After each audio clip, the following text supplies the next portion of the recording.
اللهم صل وسلم وبارك على سيدنا محمد وعلى اله وصحبه اجمعين. ازيكم يا جماعه؟ يا رب تكونوا بصحه وسعاده وهنا يا رب. كل سنه وانتم طيبين ودايما عندكم الخير والسعاده يا رب. الايام الجميله بقى دي اللي احنا بنحضر فيها الشهر الكريم الجميل. بنحضر كده شويه حاجات علشان ايه يعني. نزل كده شويه عشان تبين، ده اهم حاجه، دي ما بانتش لحمه مفرومه.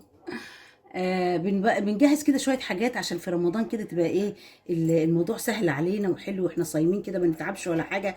وبعدين يبقى في لينا وقت عشان الصلاه والتسبيحات والدعاء والقران والحاجات الجميله الحلوه اللي احنا يعني على قد ما نقدر بنكسب شويه حسنات وحاجات حلوه. يا رب يكرمنا جميعا.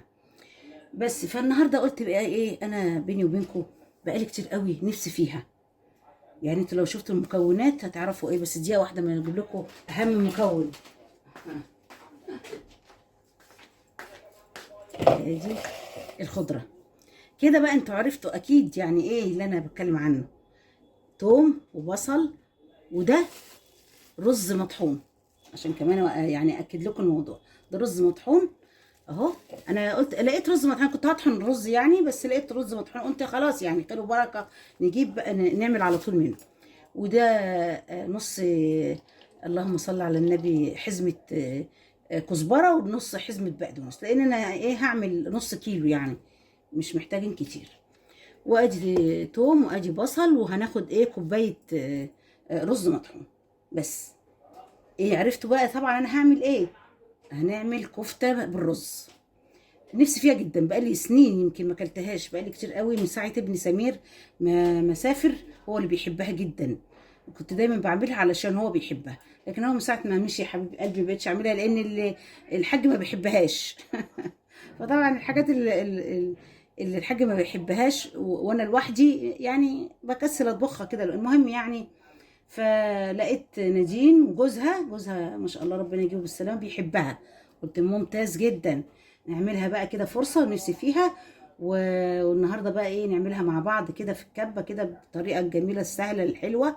كنا زمان بقى نحط الحاجات دي كلها في كيس، والرز دوت مغسول، بس الرز يعني العادي مش مطحون ولا حاجه، مغسول بس كده، ومحطوط في الكيس، ومحطوط التوابل، ومحطوط البصل، ومحطوط الثوم، ومحطوط الخضره، كل حاجه في الكيس كده، وناخدها نوديها ايه للجزار.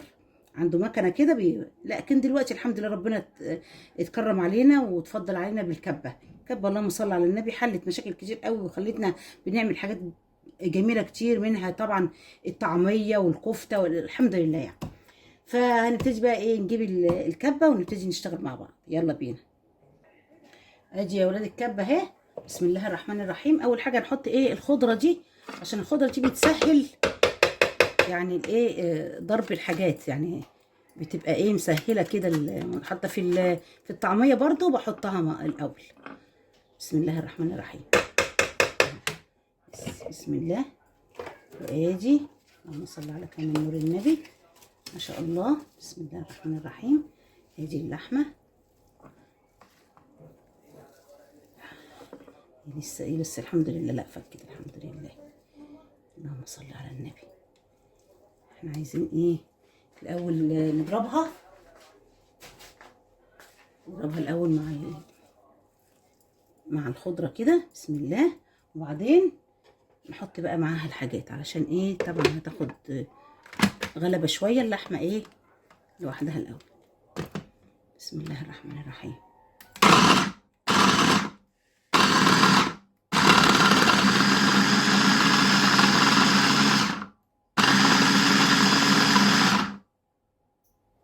ادي يا ولاد ضربنا اللحمه، بس ضربناش قوي لسه، هنحط معاها بقى ايه بقيه الحاجات كده.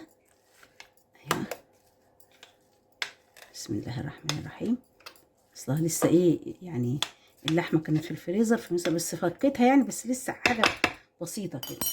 هنحط بقى ايه نص الاول المقدار البصل ده، علشان ايه ما نحطوش كله كده، ونحط كمان البصل اهو. بسم الله. اللهم صل على كامل نور النبي. بسم الله ما شاء الله. ايوه اهو. ونحط ايه معلقه توم. بسم الله الرحمن الرحيم.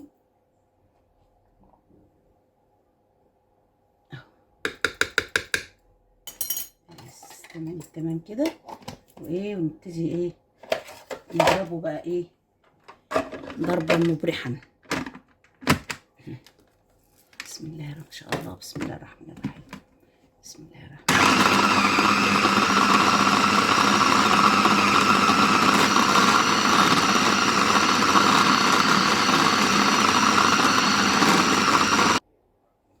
اهو يا ولاد شايفين. بس هي ايه لسه طبعا حته هي هتتضرب دلوقتي معاهم حته لحم، بس هي ايه محتاجه شويه بقيه الرز. يعني هي يا دوبك كوبايه رز مطحون على ايه مقدار اللي هو ايه نص كيلو. اللهم صل على النبي لحمه. هنضربه بقى طبعا. بس ايوه نحط كمان التوابل بالمره. بسم الله الرحمن الرحيم. دي الملح، اللهم صل على كامل نور النبي. مش عايزه احط كتير احسن تحدق، محبش الحاجه حادقه. الدلع يتداوى لكن الحادق يبوظ. ادي شويه كمون. طبعا بقى دي الكفته دي بتحب التوابل. وادي فلفل اسمر. طبعا اللحمه بقى عايزه، انتوا عارفين زي ما بقول لكم دايما الفلفل الاسمر بنيلة اللحمه. وادي شويه كده صغننين من كزبره تعمل طعم برضو جميل. وطبعا بابريكا بقى طبعا تعمل ايه طعم برضو حلو كده وتعزز لون اللحمه. ولو ان الكفته دي تبقى خضره ما بتبقاش باين لحمه خالص ولا حمرا خالص، ولكن برضو ايه طعم البابريكا حلو. بسم الله الرحمن الرحيم.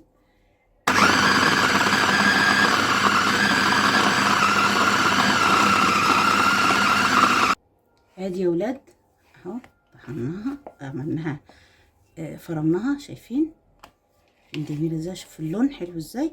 انا ما بحبوش اغمق من كده ولا افتح من كده، كده حلو قوي. هنحطها بقى في التلاجة دلوقتي لمدة ساعة ولا حاجة كده تمسك نفسها كويس، ونبتدي بقى ايه نصبع فيها ان شاء الله. ادي يا ولاد طلعناها من التلاجة بعد ساعة اهو، مسكت نفسها الحمد لله كله تمام.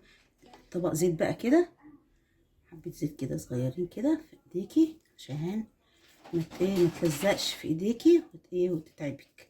بعدين مش عايزين نكبرها، احنا عايزين كده ايه صباع كده حلو عشان يستوي كده يبقى حلو، مش عايزينه كبير. ايوه اهو كده شايفين حضراتكم اهو حلو قوي كده. المقاس ده جميل. برضو ندعي زيت كده على ايدينا.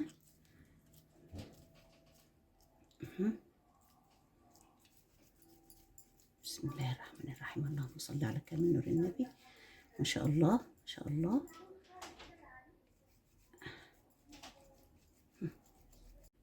يا ولاد اهو ناخدش بقى ايه حته كبيره كده على طول، حته ايه كويسه كده، لا كبيره ولا صغيره، علشان احنا مش عايزين صوابع كبيره كده، لا هي بتبقى احلى لما بتكون كده ايه صغننه. طبعا دي هتكش شويه في الآلية، تبقى جميله قوي. يا دوبك اهو ايوه كده اهو كده ايوه اهو. شايفين المقاس ده حلو جدا جدا جدا. شايفين حلو قوي. وهيكش شويه يبقى فل كده زي ما احنا عايزين. بس هكمل بقى كله وارجع لكم تاني. على بال بقى نديت الكفته لنادو تكمل تصبيعها. على بال بقى ما نادو تخلص الكفته نكون ايه عملنا الدمعه. بسم الله الرحمن الرحيم. بسم الله الرحمن الرحيم. ادي حبه بصل بسم الله، وادي حته توم نحمرهم كده. بسم الله الرحمن الرحيم. طبعا حته سمنه حطيتها يعني خلاص. عفوا.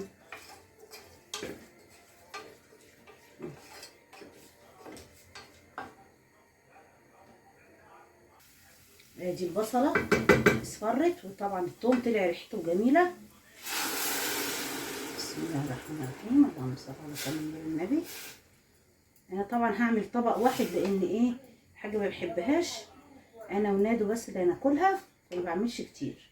طبعا هنحمرها كلها وايه واللهم صل على النبي، ونحط جزء ونحط الجزء الباقي في الفريزر طبعا زي ما حضراتكم عارفين. نحط بقى ايه التوابل. بسم الله الرحمن الرحيم.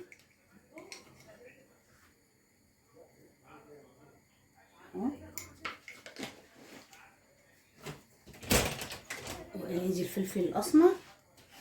بسم الله الرحمن الرحيم. تكون لحمه كده، بحب الفلفل يبقى طعمه كده باين الحقيقه. ودي البابريكا. بسم الله بسم الله. البابريكا دي بقى بقيت احب احطها في اي حاجه، خصوصا لما يكون حاجه فيها دمعه يعني وطماطم وكده. اولا بتعمل طعم حلو، ثانيا بتعزز كده لون الايه. انتوا عارفين الطماطم دلوقتي مهما تحطي طماطم ما بتبقاش يعني الاكل بيبقى، او الطماطم بتبقاش حمر قوي كده. مش عارفه زمان كان نحط طماطم حتى طماطميه واحده في الاكل، بص لا احمرت كده وعملت كده شغل بقى. يعني الحمد لله على كل حال.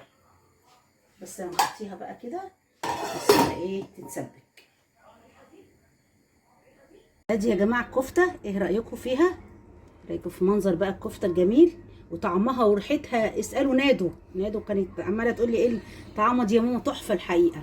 والكيس ده بقى ده اللي انا قليته وحطيته بقى في الكيس اهو، احطه في الفريزر.